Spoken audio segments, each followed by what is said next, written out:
Mes matome vieną iš mūsų eksponatų, tai yra giluminės gręžimo bokštas, kuriuo galima išgręžti iki 650, atskirais atvejais ir didesnį gylį. Jisai dabar jau nėra naudojamas, tai yra 8–9 pradžios įrengimai. Bet yra ypatingas tuo, kad jo pagalba buvo atlikta labai daug gręžimų tiek naftos žvalgybos ekspedicijoje, tiek pietryčių Lietuvoje, kada buvo daroma geologinio kartografavimo nuotrauka. Tai buvo labai populiarus ir labai su juo buvo dirbama. Gręžimui dabar, aišku, yra moderniškesnės technikos, bet tuo metu tai buvo pati tokia geriausia.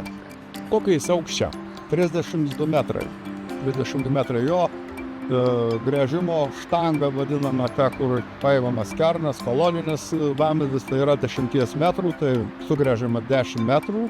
Ir jeigu tai uoliena yra kristalinė, arba kitaip sakykime monolitinė uoliena, tai tas kerno stulpelis nuplėšiamas yra specialus kerno nutraukėjas, kuris pačiam gale to koloninio vamzdžio yra ir iškeliamas į paviršių, dedamas į kerno dėžes ir vėl leidžiamas instrumentą žemyn ir taip vykdomas gręžimas.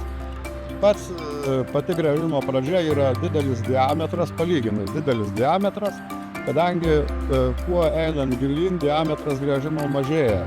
Todėl, kad reikia apsaugoti sluoksnius, vandeningus sluoksnius, kad jie nesijungtų vieni su kitais. Sluoksniai, kai kurie sluoksniai tiesiog sugerdinėja vandenį, juos reikia vėl perdengti, kad nebūtų sugėrimų. Kiti fontanuoja, yra išmetamas vanduo tiesiog į paviršių, dideliu spaudimu išmetamas. Vėl tada naudojamas gręžime vario pasunkintojas, kur jis nuslopina, nugali tą spūdį ir vanduo sustoja kilti į žemės paviršių. Ir vėl tuos visus reikia horizontus su vamzdžiais uždengti, užcementuoti, kad jie neturėtų ryšio. Paskui dar giliau prasideda sūrūs, mineralizuoti vandenys. Jos vėl negalima sumaišyti su sluoksniais, kuriuose yra gėlas vanduo. Vėl perdengimi. Ir taip, kai kuriais atvejais nuo nulio, daleiskim nuo 200 mm, nuo 300 mm diametro į galą nueinam iki 42 mm, kur naudojamas jau deimantinės karūnėlės, deimantinis įrankis. Ir ant pabaigos kernas iškeliamas labai plonas cilindras kerno.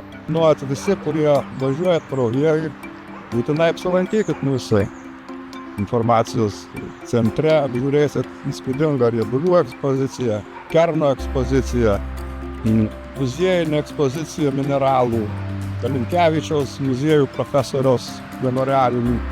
Žinių gauti daug ir malonių įspūdžių. Visus kviečiam apsilankyti.